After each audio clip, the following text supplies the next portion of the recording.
Welcome back to the Nick Bartlett Show, everybody.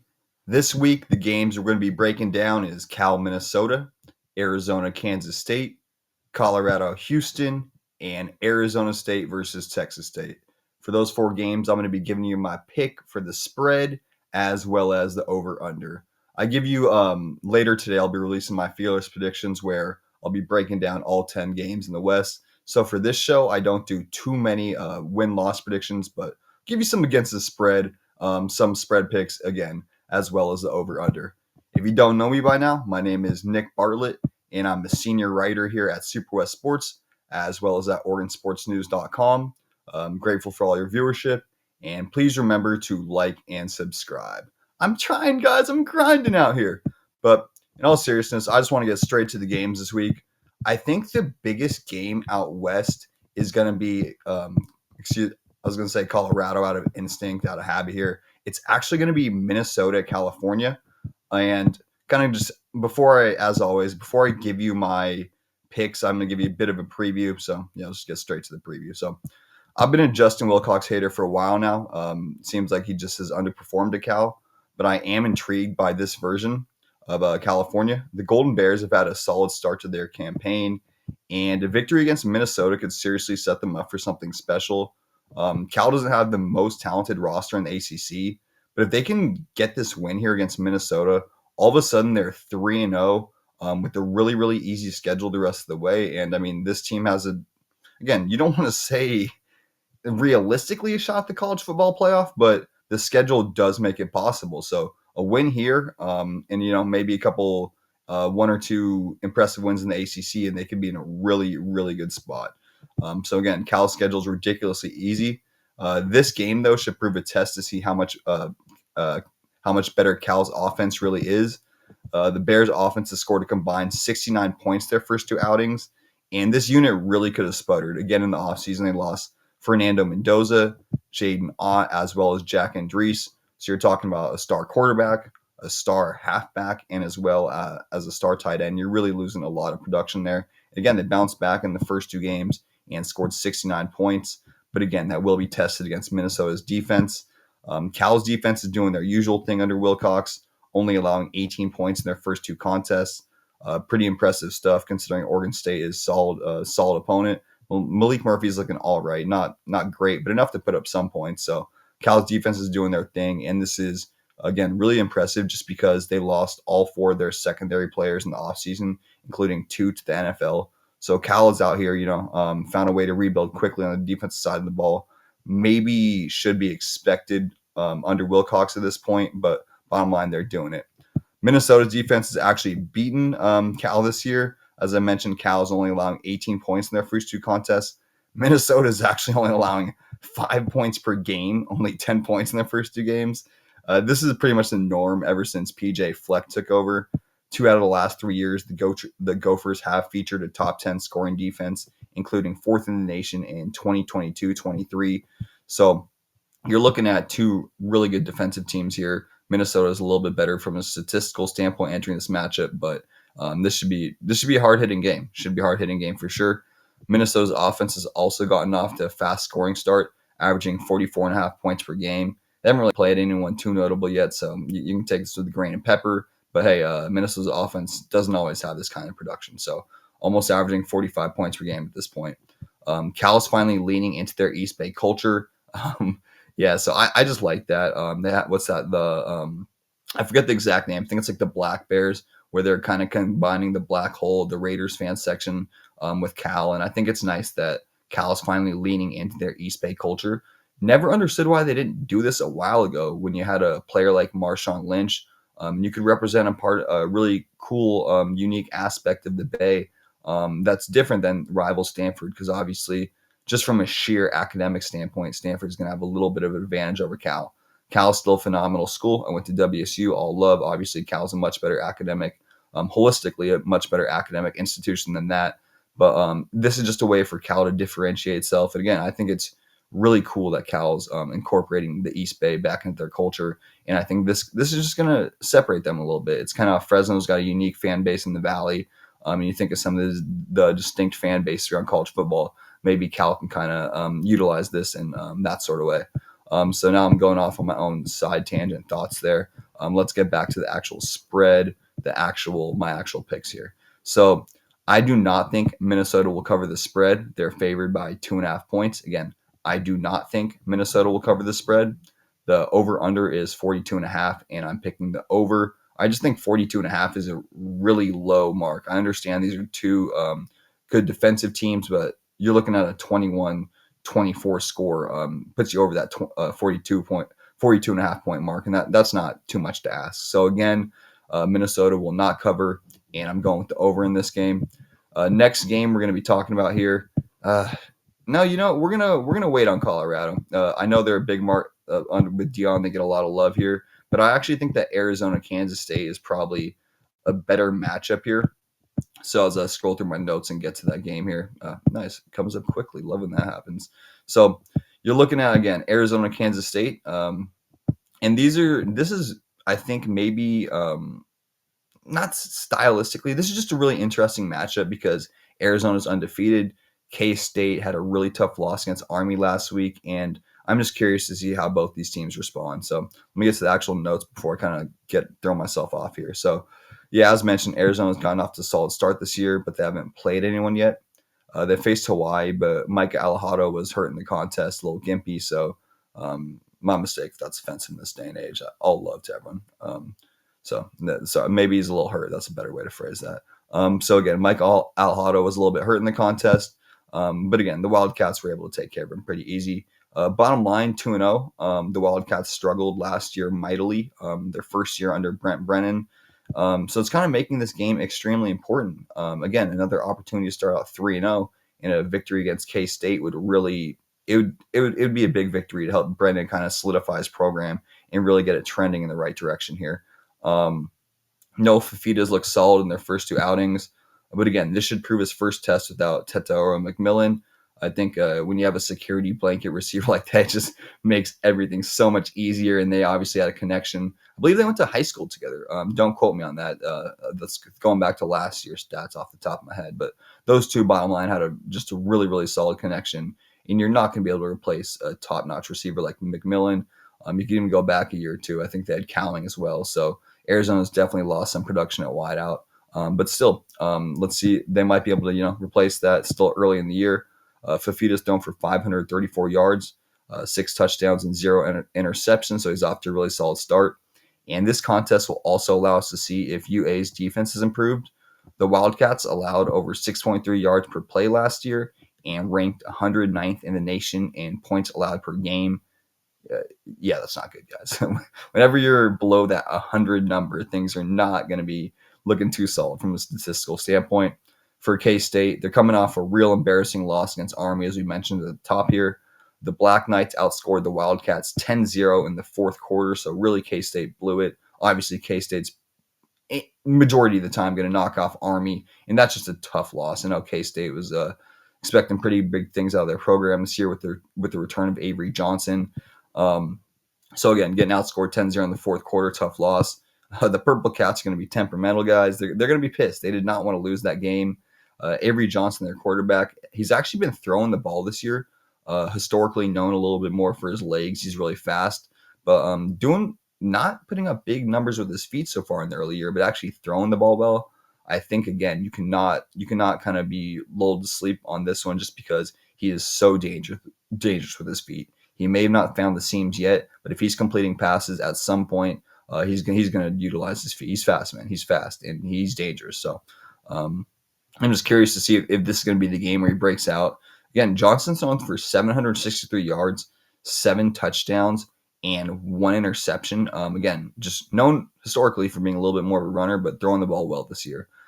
Arizona may be home, but Kansas State is battle tested. So that's what's making this contest really interesting. And I think this is one of the more unique matchups of the week and should prove a lot of fun.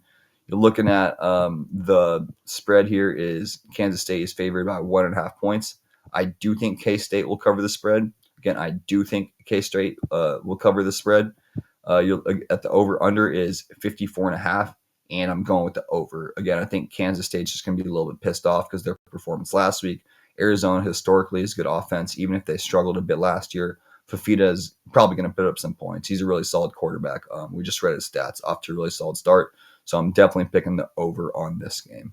So hopping over to everyone's favorite team to talk about week in, week out. Controversial guy, I guess. Yeah, he's pretty controversial. I think that's the truth of the matter here. So obviously, with that entrance, I'm going to be hopping over to the Colorado game. We got Colorado at Houston this week. We'll change it up a little bit here. I'm not going to give you my pick yet, but the spread right now, Houston is favored by 3.5 points, over under 44.5, and I'll tell you my picks at the end. Colorado got their first victory of the year last week against Delaware. They were able to beat the Fighting Blue Hens. You gotta love that mascot. The Fighting Blue Hens is not even fighting. The Fightin.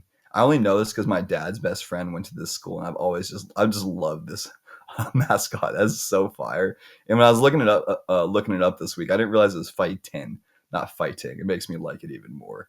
Let me get back to the actual teams we're talking about here. But yeah, there's a lot of things that Colorado can still improve on, even though they did knock off Delaware last week. The first area of concern is that they allowed Delaware to throw for 312 yards and 18 completions.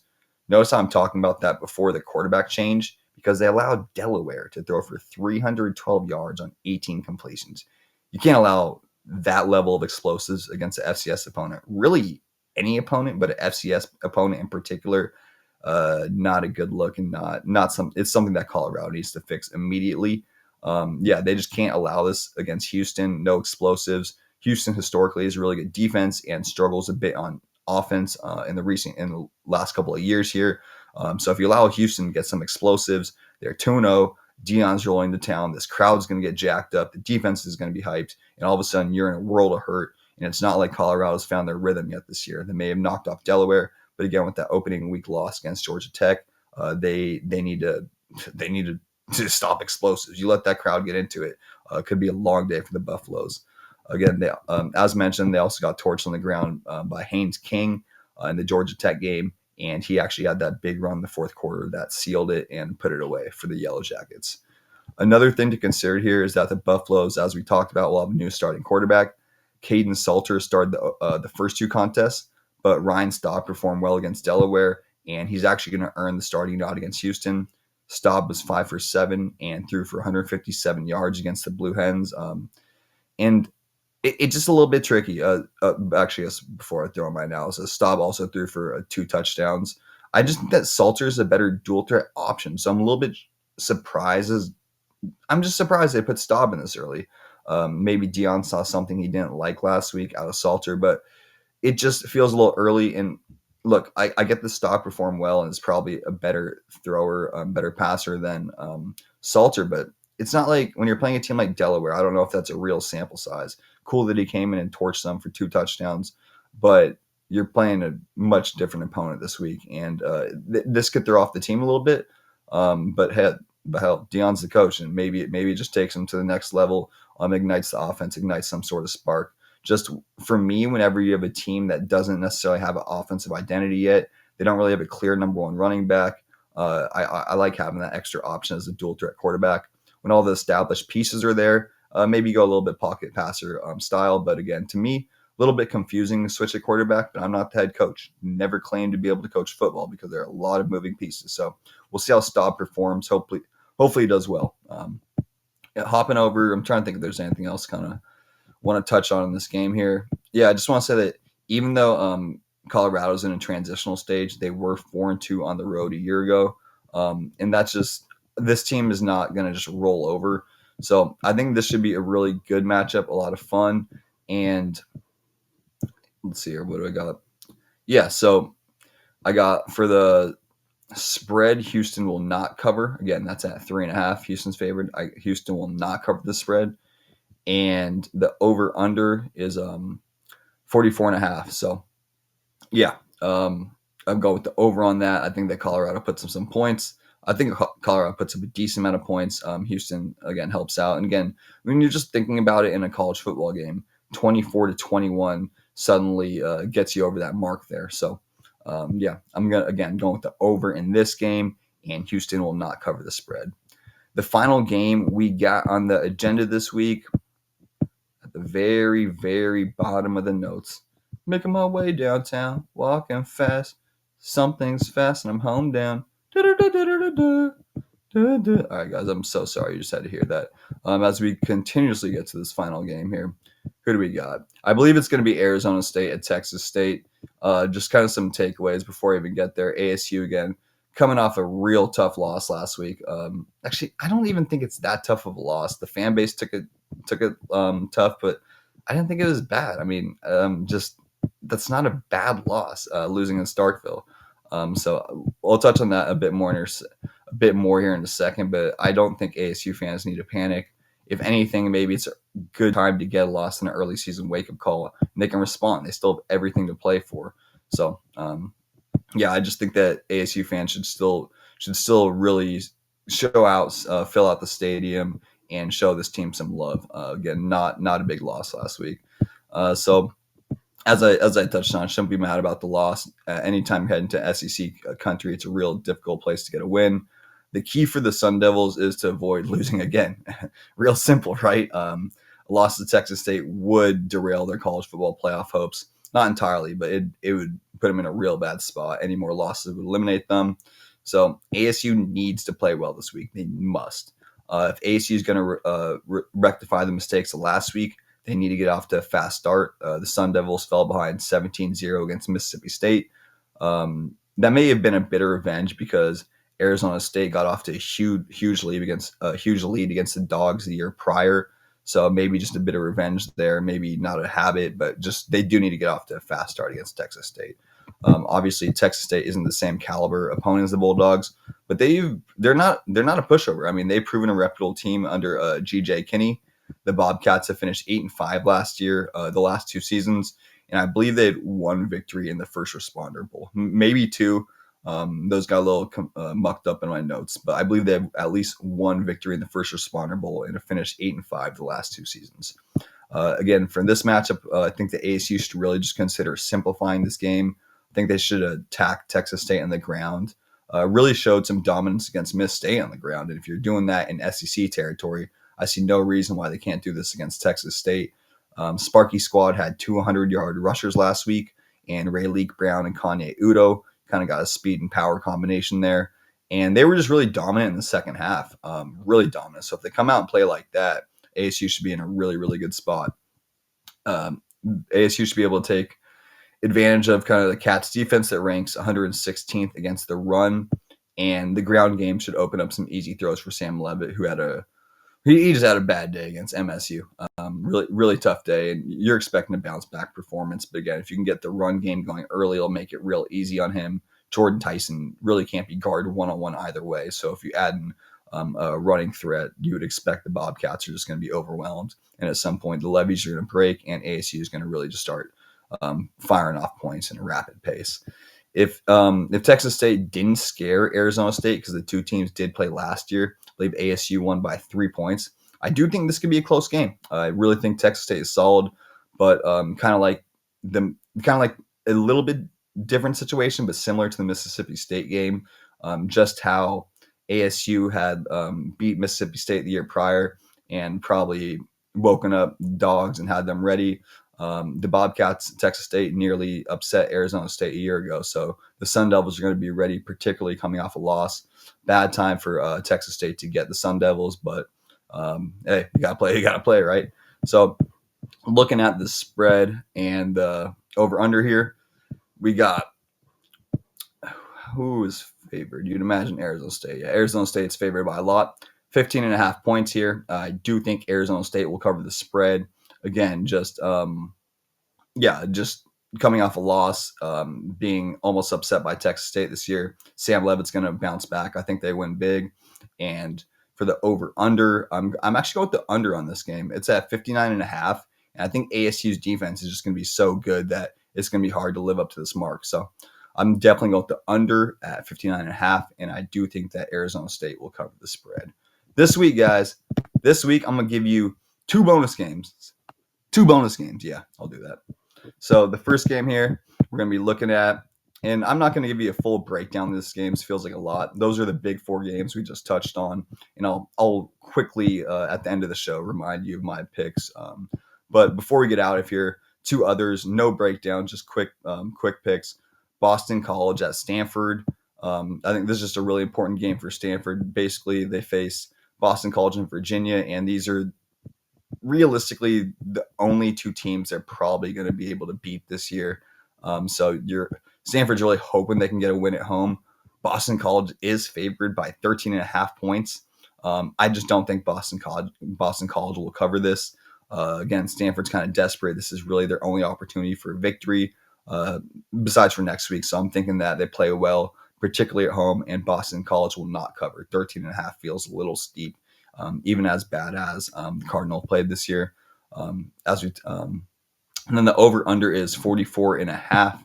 And I'm going with the over on this game. You want to hear me say 24-21 again? Because if you get that score, it's going to be 45, which is the over. And I just don't think 44.5 is a lot to ask, particularly when Stanford should have a lot to prove. The final game I'm going to be touching on is WSU at North Texas. My Cougars spread is North Texas favored by 5.5 points. I just don't think North Texas is going to cover. And the over-under is 57.5, and I'm going with the under. Real simple. Washington State has a really good defense under their new head coach, Jimmy Rogers. And I just think this is going to be a real low-scoring game. I do think that this is going to be the best offense the Cougars have seen all year. So they'll put up a few points on them, but I just don't think enough. I think you're going to have a real low-scoring game here. Maybe 20-21. I'll give you a new score. Maybe even 27-28. But bottom line, that will stay under. So those are going to be my selections for this week's game. Again, I'll quickly run through my big four, and then I will get us out of here. So when you're looking at ASU and Texas State, I am picking Arizona State to cover the spread and the under. So again, I am picking ASU to cover the spread and the under. When you're talking about Arizona and Kansas State, I am picking K-State to cover. Again, I am picking K-State to cover, and I think it's going to be over that 54.5 mark. So again, the over. The next game here, Cal at Minnesota, probably the biggest game out west this week. Let's see here. I know I picked Minnesota not to cover. Again, so Minnesota will not cover. Over under at 42.5. That just feels really low, even for two defensive teams. So we're going with the over here. And as always, somehow Dion does get to end this show. Wasn't even planned this way, but the final game here is going to be Colorado at Houston. And how about this? I'll change it up on you guys. I'm going with the over on this one. I'm going with the over at 44.5. Again, that feels a bit low to me. Even with Colorado's quarterback change and Houston's defense, just feels a bit low to me. And Houston will not cover the spread. Again, Houston will not cover the spread and pick the over. So this has been the Nick Bartlett Show, guys. Thank you guys for tuning in as always. Let's just enjoy some football this week. Hey, maybe make a little money, watch some football, and have a good time. Stay blessed, y'all, and thank you for watching. Peace.